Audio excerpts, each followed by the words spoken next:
I'd just like to share another story of someone I've had the privilege of playing with and getting to know over the last couple of years, who for me, I think signifies passion on a cricket field.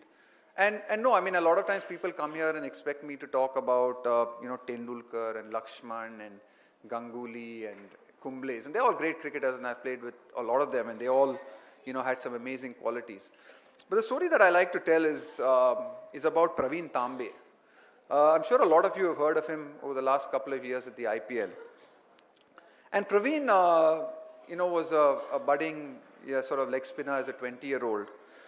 And he played 20 years of cricket in the Maidans in Mumbai, never getting an opportunity to actually represent Mumbai at any level. No first-class level, no junior level, nothing. Pravin Tambe didn't get a single opportunity to play any game.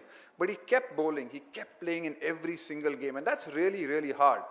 Believe me, when you have to go and play in some of the grounds in the Maidans and do it constantly, day in, day out, year after year, year after year, it gets extremely hard. It gets really difficult, and you need to have a different kind of drive to be able to do that. But Pravin did that. And a couple of years ago, we were looking for a leg spinner. We were looking for a leg spinner to play in the Rajasthan Royals team. And Pravin came to our nets. Pravin came to our nets. And, I heard one of the younger guys actually say, who's this uncle who's come to our nets? And Pravin was 41 years old at that stage. He was 41 years old. And we decided to pick Pravin Tambe in our squad. I got a call the next day from our CEO saying, what are you doing? You've picked a 41-year-old guy. Are you crazy? I mean, we're the Rajasthan Royals. We're supposed to promote young players. And I said, no, I mean, there's something in this guy that me and the other coaches had seen, that we believed in. And for the whole IPL, for the next year and a bit, actually Pravin didn't get an opportunity to play in the team. Now, what was really fascinating for me was Pravin's attitude in that year and a half that he actually sat out and didn't get an opportunity to play in the 11. He spent all his time speaking to other players in the team. He would always go up to someone like a Brad Hodge or a Shane Watson or come up to someone like me and talk about his bowling. He spent hours and hours practicing. He would be the first to take the cricket ball at 41, the last to leave it. He would be at every single practice session, whether it was optional or not. He was there every single day. He was there at every single gym training session. Like Rahul said, he even tried to attempt the bleep test. Not with much success, but he attempted it. And when he finally got the opportunity to play in the Champions League and became a great success, and then had another amazing year in the IPL, I think for me it was a phenomenal story. And when he won his first Man of the Match award, he actually came back into the dressing room and he was weeping. He was truly crying. And for me, that is passion. I mean, you hear about great stories and great people, but to play 20 years without no recognition, to just keep playing in gully cricket, in Maidan cricket, we still have the desire and the hunger to keep doing it again and again. To have the attitude to come into an environment that gives you the opportunity to learn and grow and improve, and to grab it with both hands as a 41-year-old was, I think, a great lesson of passion to so many of the young players who are 18, 19, 20, 21 in our team, looking out to make a career. And I think that for me was, probably one of the greatest lessons in.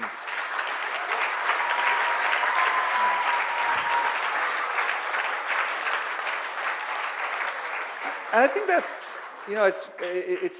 it's such a recurrent theme in what we've seen Rahul say, I've seen Rahul do in Ruhana and what she does, in the performances that we've seen, that, I think if you have a passion for something and if you do something that you truly love and enjoy, and I've been lucky in the sense that I was able to make what was a real passion for me, my career.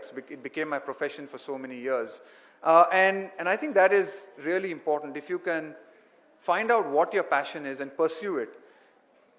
I know that's not always easy, and it sometimes takes a lot of courage to be able to do that, because there are always easier options at times. You can always be tempted to do the simple thing. You can always be tempted to go on a path that is traveled by most. To take a path that is less traveled takes a lot of courage. Probably takes a lot of patience as well. As we've seen in someone like Pravin Tambe, it took him, his success wasn't overnight. A lot of people said, oh, that's overnight success. That's 25 years of success. Taken 25 years to work hard, starting as a 15-year-old to actually, become a success. So it's going to take a lot of time, it's probably going to take a lot of patience, a lot of sacrifice as well. A sacrifice of time, of spending so much time doing what you're doing. A sacrifice sometimes of making a sacrifice of a financial sacrifice. A lot of times when you pursue your passion, it might not necessarily be a passion that gives you the financial security that you hope for and you probably crave for. But if you want to make a difference, as we've seen so many of these kids do, and you see the kind of difference that they are making, I think you need to follow your passion and follow it in whatever you do. And I think that's the great thing about what I think a lot of the DFC has taught, what I'm sure will teach a lot of these young kids.